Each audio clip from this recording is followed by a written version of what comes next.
नमस्कार मित्रांनो. माजुड्या सानिकाला घडली जन्माची अद्दल. तर घडतं असं, इंद्रनीलबरोबर 2 लोकं आलेले असतात. आता सानिका त्या तिघांबरोबर निघून जाते आणि श्रावणी बघते.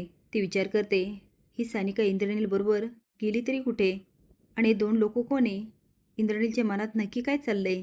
मला शुभूला सांगायला पाहिजे. इकडे आता शुभूसाठी खूप मोठं जाळं टाकलेलं असतं. स्वीटी लपून मजा बघायला तयार असते.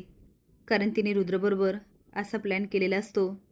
2 मुली शुभूच्या टेम्पोत बसणार आणि स्वतःचेच हातपाय बांधणार आणि मग रुद्र सर तो टेम्पो अडवणार आणि शुभूला कायमचं जेलमध्ये टाकणार.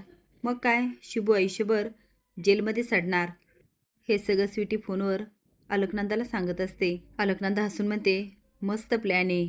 आता तो शुभू जेलमध्ये सडणार आणि अद्दल घडणार श्रावणीला. पण विशंभरने बरंच काही ऐकलेलं असतं आणि पहिल्यांदाच त्याला नंदाकाचा राग येतो आणि कुठेतरी स्वतःच्या मुलीची श्रावणीची काळजी वाटते. त्यावेळेस तो नंदाकाला विचारतो, पण कसला प्लॅन? काय प्लॅन करते तू? आणि श्रावणी, त्या मुलीचं नाव का घेतलं? नंदाका, तू माझ्यापासून काही लपवत नाही ना? नंदाका इमोशनल करत कशीबशी त्याला समजावते आणि तुझ्यावर विश्वास म्हणून तो पण मान्य करतो.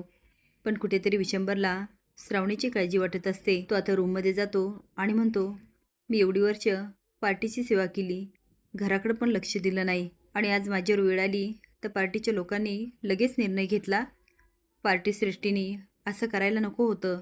इकडे नंदाका वेगळेच स्वप्न बघते आणि विशंभरसाठी घरी गोळ्या बोलवते आणि म्हणते, श्रावणी गेल्यापासून विशंभर आधीच खचलाय. आता मी त्याला ह्या गोळ्या देत राहणार आणि कायमचा अंथरुणाला खेळवणार.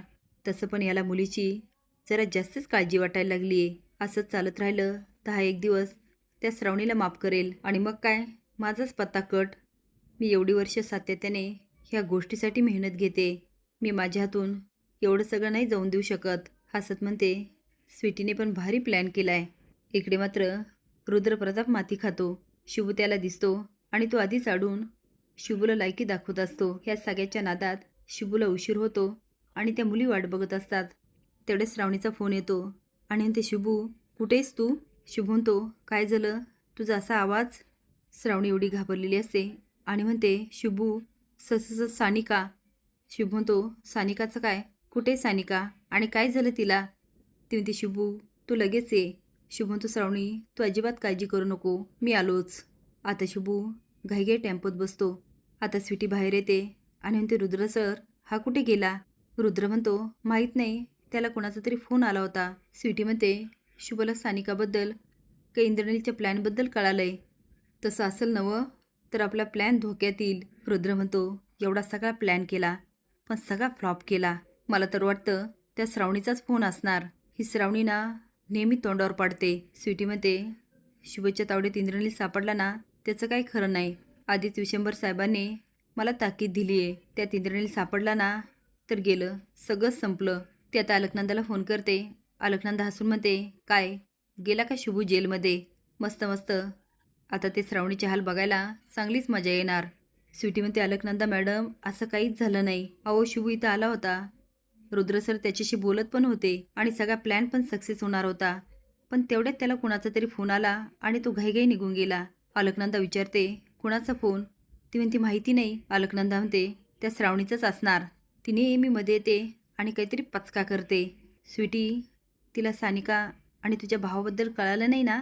तसं असेल तर आपल्या प्लॅनची वाट लागणार. स्वीटी म्हणते, तेच ना अलकनंदा मॅडम, मला पण त्याचीच भीती वाटते. शुभ श्रावणीपर्यंत पोहोचतो आणि तो, श्रावणी काय झालं? तू एवढी काय घाबरली? आणि सानिका कुठे? ते शुभू इकडे गेले ते, चल पटकन. आता घरी सानिका नाही आणि श्रावणी पण नाही, यामुळे अण्णा खूप काळजीत असतात. शोभीला सानिकाची काही काळजी नसते, पण ती श्रावणीच्या नावाने ओरडत असते आणि म्हणते, आई या श्रावणीने आपल्या सानिकाला पळवलं तर नाही ना? आपण तिला त्रास दिला त्याचा बदला तर नाही घेते ना? अण्णा म्हणते, शोभे अगं काय बोलायली कारभारनी, पण मला आता काळजी वाटायला लागली आहे. अनुराधा म्हणते, कुठे गेली असेल माझी पोर? अण्णा म्हणतात, तुला फक्त तुझ्या लेकीची काळजी आहे, पण अगं श्रावणी पण घरात नाही आहे. अनुराधा म्हणते, मग मी काय करू? गेली ते बरंच झाली, घरातली बॅत गेली. अण्णा म्हणतात, तुझ्याशी बोलण्यात काही अर्थच नाही. थांब मी शुभूला फोन करतो आणि विचारतो. पृथ्वी विशंभरकडे येतो. विशंभर म्हणतो, पृथ्वी त्या पार्टी सृष्टींना फोन कर आणि सगळं बोलून घे. पृथ्वी म्हणतो, हो भैया तू अजिबात काळजी करू नको, सगळं ठीक होईल. विशंभर म्हणतो, पृथ्वी मला तुझ्याशी नंदाक्काबद्दल बोलायचं आहे. पृथ्वींत कशाबद्दल? तो नंदाक्का काहीतरी प्लॅनविषयी बोलत होती आणि त्यामध्ये त्या मुलीचं नाव होतं. असेच नवीन अपडेट जाण्यासाठी लाईक आणि सबस्क्राईब करा. धन्यवाद.